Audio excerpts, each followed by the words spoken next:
এবং টাইট করে দেওয়া হচ্ছে। আর তোমরা কিন্তু ছেড়ে দেওয়ার আগে এখান থেকে কিন্তু ওই যে ম্যাজিস্ট্রেটের দিকে খেয়াল করো, এই যে এই রুমাল ম্যাজিস্ট্রেট যখন ফেলবে ঠিক সেই মুহূর্তে কিন্তু তোমাকে ছাড়তে হবে দড়িটা। ম্যাজিস্ট্রেট আর একটু সামনে যাক, আমি একটু ঘড়িটা দেখি, আমার 1 মিনিটের মধ্যে আমি এই সাদা কাপড়টা ফেলে দেব, এরপর আপনারা ফাঁসিকে কার্যকর করবেন। আপনি জল্লাদ তুমি তাকিয়ে থেকে ম্যাজিস্ট্রেটের দিকে, রুমাল রেডি হয়ে আছে।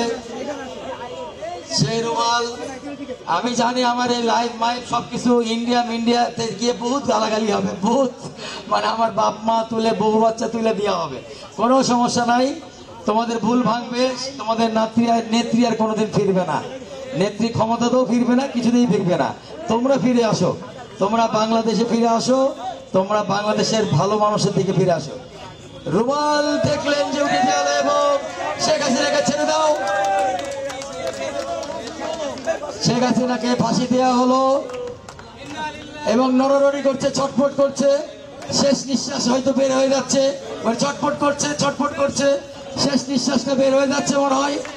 লা ইলাহা ইল্লাল্লাহু মুহাম্মাদুর রাসূলুল্লাহ, ইন্না লিল্লাহি ওয়া ইন্না ইলাইহি রাজিউন।